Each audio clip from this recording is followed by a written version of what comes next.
So IndyCar at Laguna Seca this past weekend, what an event, honestly, just chasing history at this point for Alex Palou, the man who just dominated the day. What an event, honestly. Not the most exciting race in the world in terms of what we had in terms of chases for the lead because Palou just dominated the entire time.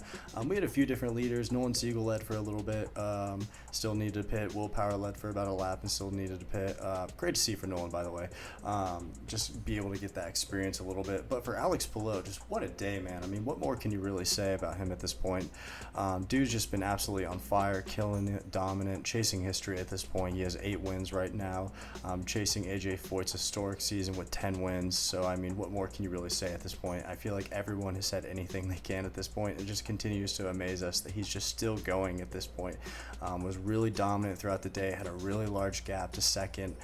Even on the restarts, when there was a chance to possibly make something happen, he was able to pull away and just make it happen. So, what a great day for Alex Palou. You might ask, if it was just Alex Palou dominating the day, was it a completely boring day? No, I wouldn't say so. I felt like we had quite a bit of action on track. This is a kind of beautiful race to look at with someone dominating like Alex Palou did. This is a great day to look deeper within the field, to see more battles deeper in the field. Like many have said, and I've said before, IndyCar is a great series that has competition throughout the field. They could be battling for 18th, 19th. And there's still going to be a good fight. This field is really talented right now, and I feel like it really showed today.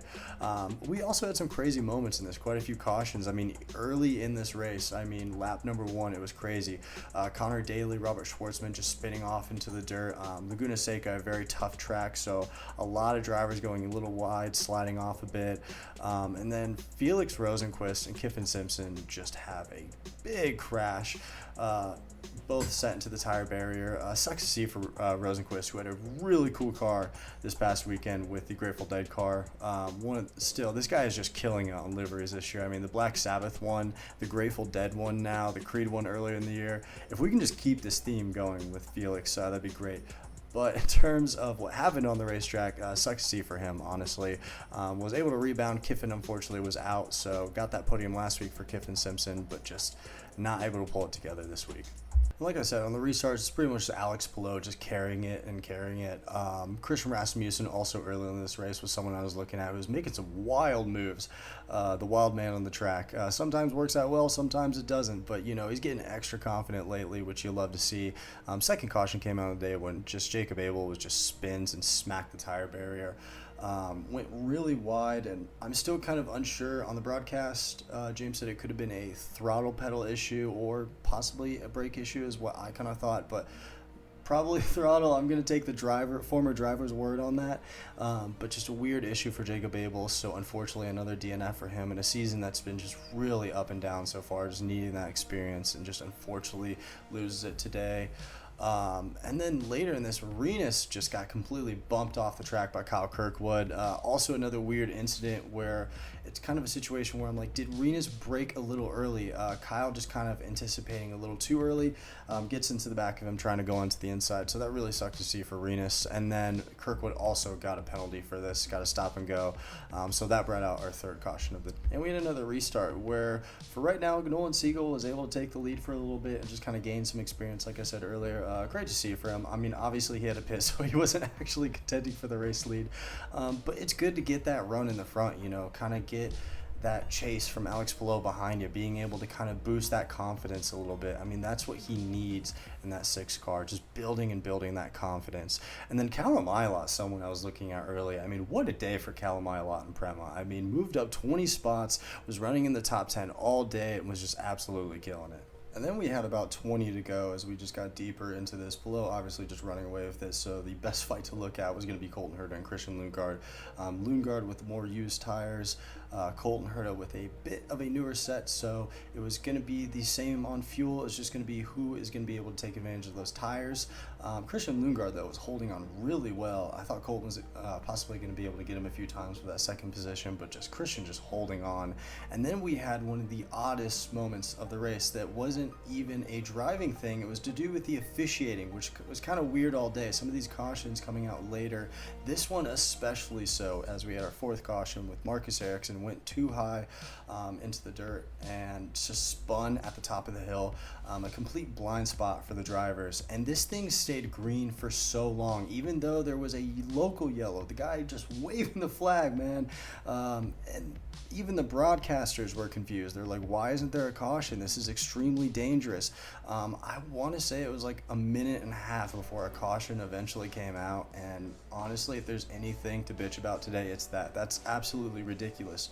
You're putting Marcus Ericsson in a dangerous spot, stopped at the top of the hill. He was stalled. He wasn't starting that car again. It wasn't a situation where he possibly was just waiting for an opportunity to spin that thing around. It was stalled out, so it wasn't moving at all. And we still didn't have a caution, so officiating just completely screwed up on that one. I mean, a completely dangerous situation for the other drivers involved and for Marcus Ericsson in that blind spot at the top of the hill. So, I mean, that's pretty shitty for officiating. I mean, another restart with about 15 to go. Alex Palou pretty much able to get a really good jump on this and build that gap. Every one of these restarts is pretty much the same thing. I mean, no one was beating him today. Even with these restarts, they try to do everything they can, but that man was dominating.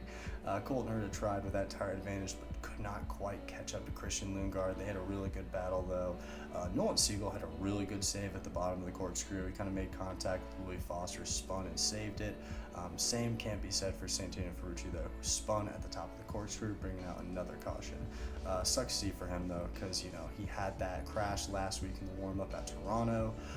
Racing again this week and just spins it, and man, sucks to see for him, man. And then we had our final restart with about 8 to go, and just when you think something could possibly be different, yeah, man, it pretty much isn't. He just runs away with it. Christian Lundgaard able to hold on for second, which is great to see. Another podium for him on the season.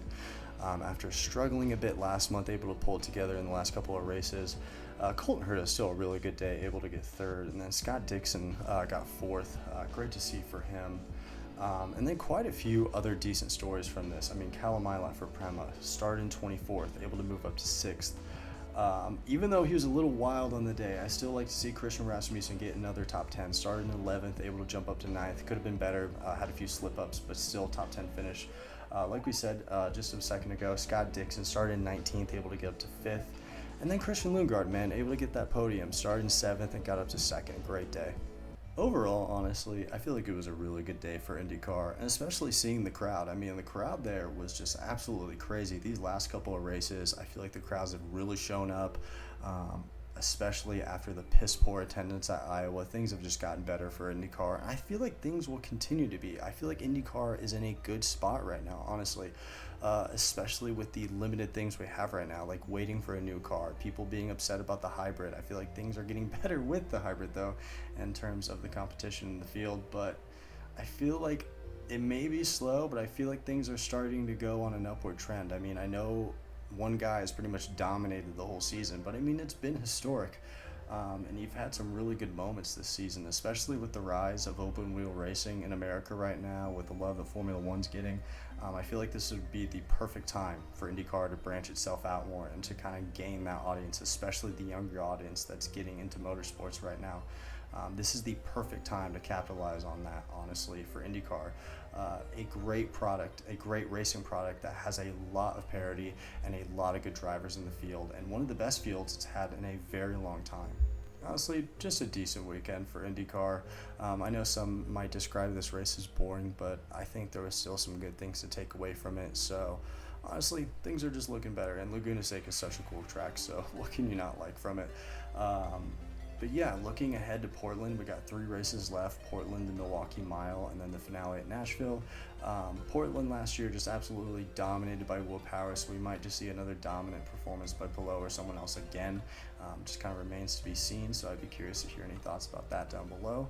And honestly, yeah, I'm really excited to see how the last 3 races turn out. I'm sad that we're already at the tail end of the season and almost done. I wish the schedule was longer, because I feel like that is also a thing that could help IndyCar grow a little bit compared to the other series that we see that go a lot longer than IndyCar does. But yeah, just remains to be seen. So let me know any thoughts down below just about the race weekend in general or the video. And yeah, take it easy, take care.